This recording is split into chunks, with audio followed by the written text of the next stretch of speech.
Kata Ibnu Qayyim rahimahullahu taala, yaitu dari kurangnya kita bisa beribadah kepada Allah dengan yang semestinya. Makanya tatkala kita selesai salat, kita langsung apa? Astaghfirullah, astaghfirullah, astaghfirullah. Kenapa? Karena kita tahu waktu kita salat pasti banyak kekurangannya. Kita sering tidak khusyuk. Padahal kata Allah, wa aqimis salata li dzikri. Salatlah untuk mengingatku. Sering kita lagi salat, kita ingat macam-macam. Ya. Allahu Akbar. Kalau kita sholat subuh, kita rencanakan nanti pagi mau kemana. Kapan mikirnya? Tatkala sholat subuh. Nanti sholat isya kita evaluasi. Tadi kita banyak orang seperti itu. Ya. Kalau antum tidak percaya, ini saya sering sampaikan. Antum tidak percaya, antum nanti kalau sholat isya hari ini, antum tanya sama teman yang sholat samping antum. Tadi imam baca apa? Rakaat pertama, rakaat kedua. Banyak orang yang lupa. Benar.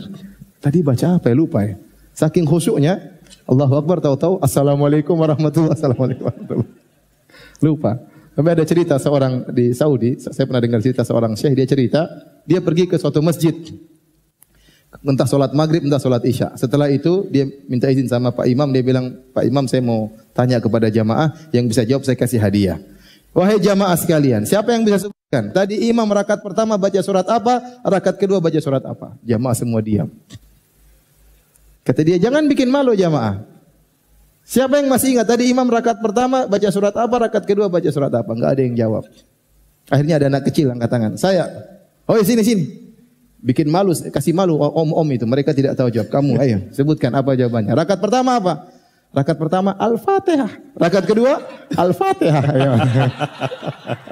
Ternyata benar ya, dua-duanya Al-Fatihah. Jadi ini bukti bahwasanya kita sering lupa tatkala sedang salat. Ya. Kita ingat barang hilang tatkala sedang salat dan ada setan yang mengingatkan kita. Ya. Kita ingat utang belum kita tagih tatkala kapan? Tatkala salat. Maka pantas ketika salat selesai langsung yang kita buka dengan apa? Astaghfirullah, astaghfirullah, astaghfirullah.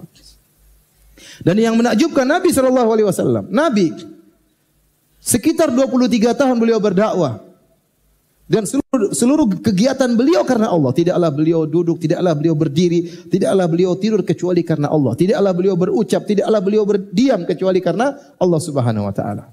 Tidaklah beliau marah kecuali karena Allah Subhanahu wa taala. Dengan peperangan yang begitu banyak peperangan, dengan musibah yang begitu banyak beliau alami, semuanya karena Allah Subhanahu wa taala. Ternyata di akhir hayat Allah turunkan surat yang terakhir, idza jaa nasrullahi wal fath wa ra'aitan nasa yadkhuluna fi dinillahi afwaja fasabbih bihamdi rabbika wastaghfirhu innahu kana tawwaba. Tatkala telah datang pertolongan Allah dan kemenangan, artinya engkau sudah berhasil wahai Muhammad. Orang semua sudah masuk Islam. Yadkhuluna fi dinillahi afwaja, orang semua masuk Islam. Nabi gembira, senang. Tapi apa kata Allah? Bertasbihlah kepada Rabbmu dan beristighfarlah.